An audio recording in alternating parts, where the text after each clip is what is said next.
Jimmy Haslam's public loyalty to Kevin Stefanski might look like stability, but beneath the surface, Cleveland's front office is preparing for a controlled demolition.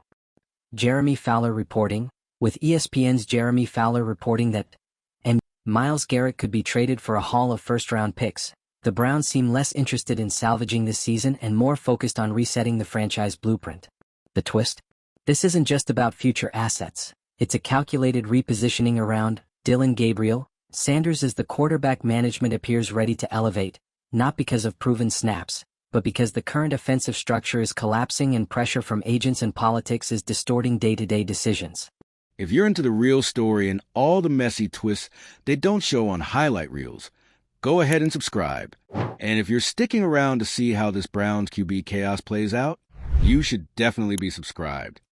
That kind of reset doesn't happen mid-season unless something deeper is broken. By floating Garrett's trade, the Browns are making a high-stakes bet that a foundational player's departure can unlock a new competitive window built on draft capital and a quarterback with untapped upside.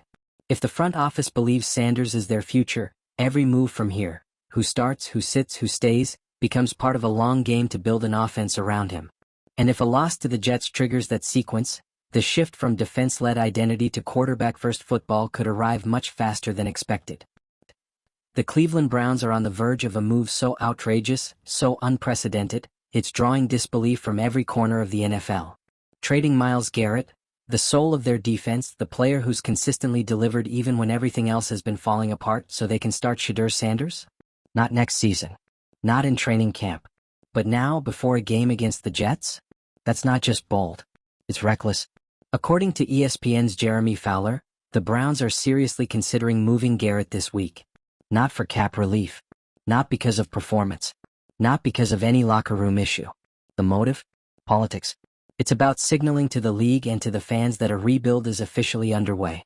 That the Browns are done pretending this year can be salvaged and are now throwing their full support behind Sanders, even though he hasn't played a single snap. And to be clear, this isn't a football decision. It's a narrative move. Trading Garrett doesn't fix anything that's actually broken on this team. It's a distraction. A calculated way to shift focus off a collapsing offense, a baffling quarterback situation, and an increasingly frustrated locker room. Because Garrett is not the problem here. The Browns' issues start and end with the quarterback room, and how it's being mismanaged at every level. Dillon Gabriel, who is dead last in key performance metrics, is still inexplicably starting. Despite his inability to lead drives, move the ball consistently, or protect the football, he remains QB1. The report points directly to internal politics. Agent influence. The suggestion that relationships, not performance, are driving starting decisions. That's not just bad optics. That's a complete collapse of credibility. Meanwhile, Shedeur Sanders, the quarterback the front office wants to build around, is sitting, watching, waiting, while the team leaks rumors about trading its defensive captain, just to make room for his debut. And it's not even about football readiness. If the Browns truly believed Sanders wasn't ready, they wouldn't be willing to blow up their defense for him. This isn't about development. This is about messaging. It's about control. It's about spinning a miserable season into a forward-looking plan, even if the execution makes no sense on the field. If Garrett is traded, it won't be because he lost a step. It'll be because ownership and management want to turn the page, and they think the only way to do that is with a flashy, franchise-altering move that makes people forget the offense has been an embarrassment. They want to bet it all on Sanders. But the irony is brutal. If they believe Sanders is the future, then why isn't he starting already? Why is the team still sticking with Gabriel? Why has the coaching staff allowed this standoff to continue while the season slips away? Because they're stuck. Management is clearly ready to move on. Coaching reportedly isn't aligned. And the agents pulling strings behind the scenes are muddying the waters even further. The report hints at tangled connections between coaches, front office staff, and player reps, all of which is creating a toxic brew of indecision and inaction. And Garrett, the one player who's consistently shown up and done his job, is the one being put on the chopping block? That's not strategy. That's scapegoating. Trading Garrett, especially mid-season, isn't just controversial. It's destabilizing. He's not just the Browns' best defender. He's their identity. Their most respected voice in the locker room. The guy players look to when things go sideways. What happens when you pull that guy out of the equation while the team's already teetering? You lose the room. SS Brown's training camp, it's a dangerous game. One that risks turning a difficult season into a total implosion. And the return? The supposed haul? Up to 4 first-round picks in 2026. That's the bait. That's the number management thinks will justify the move. But that's not help for today. That's not help for Shedeur Sanders when he starts in a few weeks. That's a blank slate, 2 years out. And there's no guarantee those picks turn into anything. Especially when the people making the picks are the same ones greenlighting a Garrett trade just to deflect from offensive failures. Which brings us back to the quarterback issue. The Browns aren't just protecting Gabriel, they're actively damaging their future by not putting Sanders in now. Every game with Gabriel under center is wasted time. The offense isn't just stagnant, it's counterproductive. It's wasting reps, it's sabotaging confidence. It's pulling the defense into deeper waters every week. And every week Sanders stays on the bench, the pressure on him grows. The stakes rise. The leash shortens. The Garrett rumors attach to his name. The rebuild narrative attaches to his name. If and when he starts, it won't be a quiet handoff, it'll be a full-blown franchise spotlight. That's not fair to Sanders. And it's not smart from a management standpoint. This is what happens when decisions are driven by headlines instead of locker room dynamics. When trades are made to silence critics rather than to build continuity. When your strategy isn't football, it's spin. Because even if this all works out, even if Sanders lights it up and becomes a true franchise quarterback, what message are you sending by trading Garrett first? That leadership, consistency, and elite production are expendable if they don't fit the latest narrative? And what if it doesn't work out?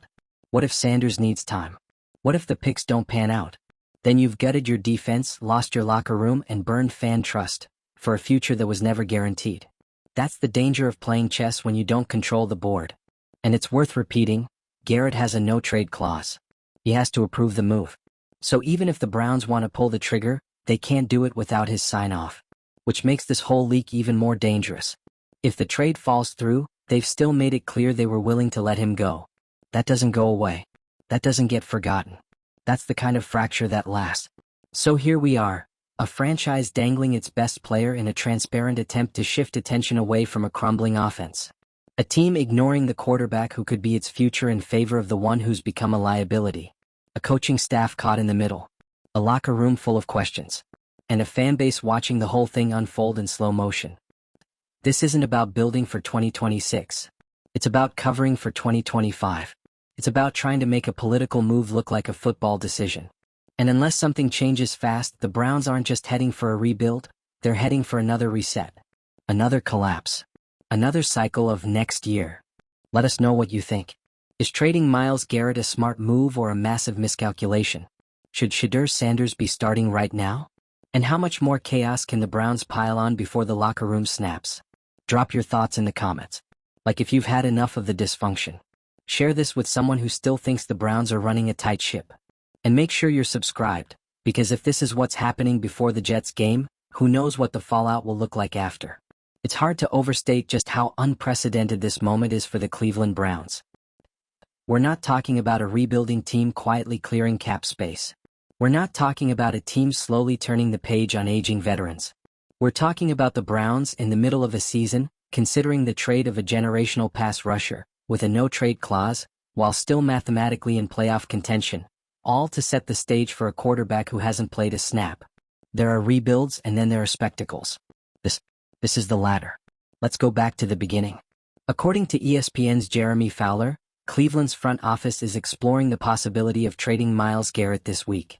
This week. Not in the offseason. Not at the draft. No. Right before a pivotal game against the Jets. And the reason? Not because Garrett's play has declined. Not because of a locker room incident.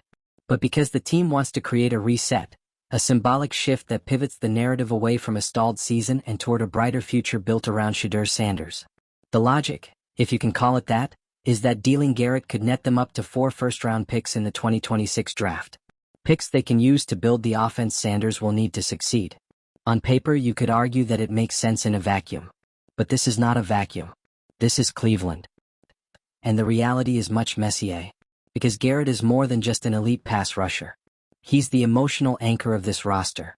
He's the reason the Browns' defense is even holding games together. He's the most respected voice in the locker room, and one of the few constants in a franchise that's changed quarterbacks, head coaches, and offensive coordinators more times than fans can count. Trading him isn't a reset, it's a rupture. And the craziest part? This whole plan only makes sense if Sanders actually takes the field soon. But as of right now, he's not even starting. Dillon Gabriel, who continues to rank at the bottom of nearly every relevant quarterback metric, is inexplicably still leading the... Let's call it what it is, a quarterback conundrum that's no longer about football. Because the summary made one thing crystal clear: Gabriel's continued presence as starter isn't about his ability, it's about politics. Agent ties, back-channel influence, connections between representatives and the coaching staff. The kind of behind-the-scenes friction that doesn't just create tension, it completely derails trust. And that's exactly what's happening here. You've got a quarterback who isn't performing, a high-upside rookie on the bench, a defense that's doing everything it can to keep games competitive. And now the front office wants to light a match to its strongest unit, all while pretending it's part of a long-term vision. No one's buying it. Fans aren't stupid. They've been through this too many times. They know when a team is trying to distract them. They can see the Garrett trade rumors for what they are: a smokescreen, a sleight of hand. Look over here at the future, while the present is burning behind them. The truth? The Browns are trying to buy themselves time. Time to fix the quarterback mess. Time to clean up the internal dysfunction. Time to protect relationships that are influencing game day decisions. And trading Garrett is the most dramatic way to change the conversation. But it's also the most dangerous. Because the fallout from a move like this doesn't go away after one. Even if the front office spins it. Even if they talk about draft capital and roster flexibility. Even if Shedeur Sanders turns out to be a star. The locker room won't forget that they were willing to sacrifice the heart of the defense for optics. And players across the league will take note too. When you treat a player like Myles Garrett, who's never been anything but loyal, productive, and professional, as expendable for the sake of a political reset, you send a very clear message: loyalty is conditional. And that kind of message doesn't just linger, it echoes. And we haven't even gotten to the timeline yet. This entire strategy is aimed at 2026. Not next season. Not a late playoff push. 2026. That's 2 full seasons away. And yet, the Browns are acting like the rebuild is already locked in. But they haven't even made the first move yet. They haven't started Sanders. They haven't tested the new offense. They haven't proven that anything about this plan works. What they have done is alienate their locker room, undermine their head coach, confuse the fan base, and risk trading away their most important player while their future quarterback still wears a baseball cap on the sideline. And even if Garrett agrees to waive his no-trade clause, which is a big if, the damage is already done. The fact that this was leaked to the public before any of it was official? That's a betrayal. That tells Garrett, and everyone else, that the front office was willing to use him as a symbol before even to him directly. And if the trade falls through? Now you've got your defensive leader still on the roster, still showing up to work, knowing that the team actively tried to move him as part of a PR maneuver. That's not sustainable. That's not how you build a culture. That's how you break one. Meanwhile, Sanders is being put in an impossible situation. If he gets the start, whether it's after this week's game or the next, he's not just stepping in as a rookie quarterback. He's stepping in as the reason the team traded its best player. He's stepping in with the weight of a franchise on his shoulders. With fans expecting immediate results. With teammates already questioning the logic behind the decisions being made around him. That's not development. That's sabotage. And what if he struggles? What if he's not immediately the answer? What if he needs time, like most young quarterbacks do? Then what? You've traded Garrett. You've mortgaged your defense. You've blown up the locker room chemistry. And you've put your rookie quarterback in a situation that's designed for failure. This isn't just a risky move. It's a high-wire act with no safety net. And all of it, could have been avoided if the Browns had just made the obvious move weeks ago. Bench Gabriel. Start Sanders. Keep Garrett. Let the season play out. Make smart, incremental changes. Rebuild with purpose, not panic. But instead, here we are. Less than a week before the Jets game. With a team spinning out. With trade rumors stealing the spotlight. With fans and players alike questioning whether this franchise is being run with any kind of direction at all. And make no mistake, this moment will define the next 5 years of Cleveland football. If the Browns trade Garrett and Sanders stumbles, it's not just a failed experiment. It's a collapse. It's a gut punch to a franchise that has spent decades clawing its way out of irrelevance.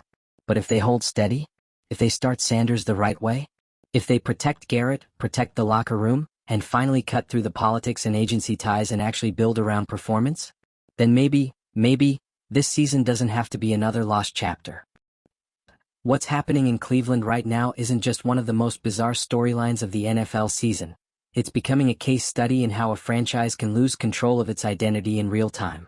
The Browns, a team that built its reputation in recent years on defense-first, gritty football, are on the verge of completely flipping that narrative, not because it's no longer working but because the offense is failing so badly, they're trying to change the subject altogether. The problem is, the subject they're changing it to? It's not a clear plan. It's a loud distraction. The potential trade of Myles Garrett isn't a normal roster move. It's not a savvy front office decision to maximize value before a decline. It's not a calculated long-term vision unfolding at the right moment. It's a desperate pivot and everyone watching can feel it. And the timing couldn't be more absurd. The Browns are gearing up to play the Jets. Their quarterback situation is in crisis. The offense can't produce points. Gabriel is still starting. Shedeur Sanders still hasn't taken a snap. And now, the locker room has to spend the week wondering if their best player, their defensive captain, their emotional center, is going to be traded before kickoff? How are you supposed to focus on game prep when your team might be blowing itself up from the inside? Let's not underestimate how much this affects team morale. This isn't a fringe player being moved for depth. This is the guy you rally behind. The guy who keeps things from spiraling. The guy who players follow when everything else falls apart. You send that guy out the door and what you're really saying is, this season is done. Good luck surviving the fallout. You think defensive players are going to take that lightly? You think guys on short contracts or looking for extensions are going to look at this and think, yeah, this is a franchise I want to stay with? Absolutely not. You gut leadership like that mid-season, you risk players mentally checking out. You risk effort dropping off. You risk guys protecting themselves instead of going all in. And once that mentality starts creeping in, it spreads. Quickly. And again, this isn't just hypothetical. The reporting doesn't suggest a post-season plan. It's not about re-evaluating the roster in the spring. This is about making the move this week, before the Jets game. That's the level of urgency, or desperation, happening inside the Browns building right now. So where does Shedeur Sanders fit in? Right at the center of all of it. Because the Browns don't just want to rebuild. They want to rebuild around Sanders. He is, by all accounts, the centerpiece of this entire plan. But the problem is, they haven't even started the rebuild yet. He hasn't even been named starter. And yet the team is ready to start dismantling its core, sending out major pieces, and planting its flag on a version of the future that hasn't even been tested. That's not a rebuild. That's a blind leap with no net underneath. And look, Sanders may very well be great. There's no denying his potential. But the Browns are setting him up in the most chaotic environment possible. If Garrett is traded and Sanders debuts shortly after, then the unspoken message is that his arrival is the reason for the teardown. That this is his team now. That's a hell of a burden for a rookie. Every bad drive? Blamed on the rebuild. Every early loss? A growing pain. Every sign of struggle? Proof that Garrett's trade was premature. It's not fair. But it's what happens when you build your future on symbolism instead of strategy. And the worst part? This whole shift was avoidable. The Browns didn't need to make a dramatic move to reset their direction. They could have benched Gabriel weeks ago. They could have started Sanders. Let the team grow into a new identity organically. Protect Garrett. Protect the locker room. Build trust. Develop continuity. But no, this front office wanted the shockwave. They wanted the headlines. They wanted to say, look, we're bold. We're decisive. We're future-focused. The problem is, when your boldness comes at the cost of stability, you're not building anything. You're just tearing things down and hoping something better rises out of the rubble. And let's not forget the long-term consequences. You trade Garrett now and you better hit on every single one of those picks. Because if even one of them busts, or if Sanders doesn't live up to the franchise QB hype, then this move becomes a defining failure. The kind of misstep that takes years to correct. You think the fan base is going to stick around for another 3-year plan? You think the veterans are going to rally behind another leadership shuffle? Not after watching this unfold. This isn't a bad day. This is a foundational crack. And the longer it goes unaddressed, the more it spreads. So here we are. On the edge of what could be one of the most controversial moves in franchise history. One that's being driven not by football sense but by optics. Not by vision but by desperation. And all while the guy at the center of it, Shedeur Sanders, is just trying to get his first snap. The most frustrating part is that it didn't have to be like this. The Browns didn't have to implode their defense to jumpstart their offense. They didn't have to attach Sanders' name to a political overhaul. They didn't have to throw Garrett under the bus to distract from Gabriel's failure. They chose this. They created this mess. And now they're hoping fans will just go along with it. That people will see the draft picks and get excited. That Sanders will play well enough to quiet the noise. That players won't revolt when their leader walks out the door for no good reason. But it's already too late. The questions are louder than the answers. And the decisions being made don't reflect confidence. They reflect chaos. So what happens if they lose to the Jets? That's the flashpoint. A bad performance from Gabriel could finally force the quarterback switch. A Garrett trade could go down in the days after. The season as fans knew it would be officially over. And even if Sanders plays well, the Browns won't be starting from scratch. They'll be starting from under pressure, under scrutiny, under the weight of a fractured locker room and a fan base that's been burned one too many times. That's the cost of doing things this way. So what do you think? Is this move genius-level long-term vision or franchise malpractice in real time? Should the Browns be building around Sanders at the expense of their defense? Or is this just the latest meltdown in a string of self-inflicted disasters? Drop your thoughts in the comments. Like if you're watching this with a mix of disbelief and exhaustion. Share it with someone who still thinks the Browns have a handle on this situation.